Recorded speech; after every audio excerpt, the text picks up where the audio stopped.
विमुक्तमोदकं सदा विमुक्तिसाधकं कलाधरावतंसकं विलासिलोकरक्षकम् अनायकैकनायकं विनाशितेर्हदैत्यकन्नताशुभाशुनाशकं नमामि तं विनायकम्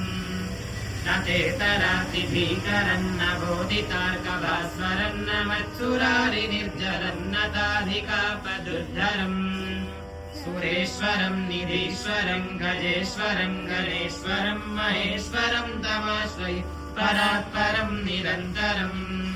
समस्तलोकशङ्करं निरस्तदैत्यकुञ्जरं गरेदरोदरं वरं वरे भवक्त्रमक्षरम् कृपाकरं क्षमाकरं मुदाकरं यशस्करं नमस्करं नमस्कृतां नमस्करोमि भास्वरम् अकिञ्चनार्तिमार्जनं चिरन्तनोक्तिभाजनं पुरारिपूर्वनन्दनं सुरारिगर्वचर्वणम्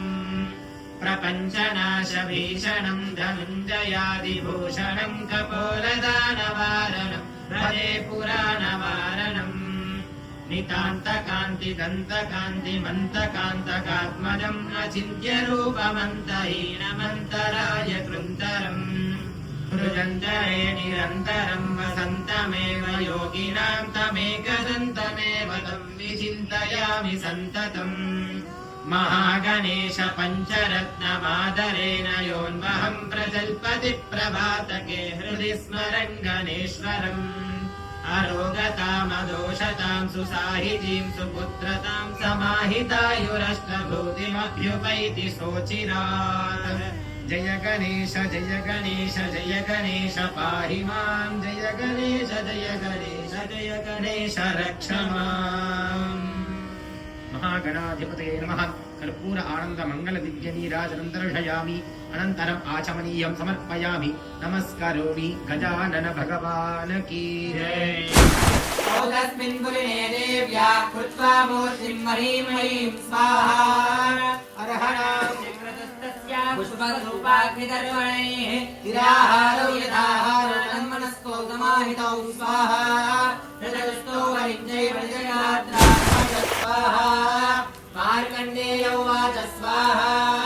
ततो वव्रेन्द्रो राज्यमविभ्रंशन्यजन्मनि अत्रैव तनिदं राज्यं हतशत्रुबलं बलात् स्वाहा शोभिवैश्यस्ततो ज्ञानं विद्वे निर्मण्डमानसः ममेज्जनहरिं राज्ञः सङ्गविच्छुतिकारकं स्वाहा देव्युवाच स्वाहा कल्पैरहो नृपते स्वराज्यं दास्यते भवान् अत्वारिपूर्णसुगरितं नभोमान्दर्हि राजज्ञो भक्त्याभ्यामभियुता एवं देव्या वरं लब्ध्वा सुरतः क्षत्रियर्षभः स्वाहा सूर्याजन्मसमासाद्य सावर्णिर्भविता मनुस्वाहा एवं देव्या वरं लब्ध्वा सुरतः क्षत्रियर्षभः सूर्याजन्मसमासाद्य सावर्णिर्भविता मनुस्वाहा सप्तहोत्रा सप्तधात्वा यजन्ति सप्तयोनिना प्रणस्वा घृतेन स्वाहा अग्रे सप्तहोत्र इदं न मम गङ्गापात्रं जनयन्त देवाः याः फलिनीर्याः पुष्पायाश्च पुष्पिणीः बृहस्पतिर्पशुतास्तानो मुञ्चन्त्वगुंहसः स्वाहा अग्रे वैश्वानराय ओषधीभ्य इदं न मम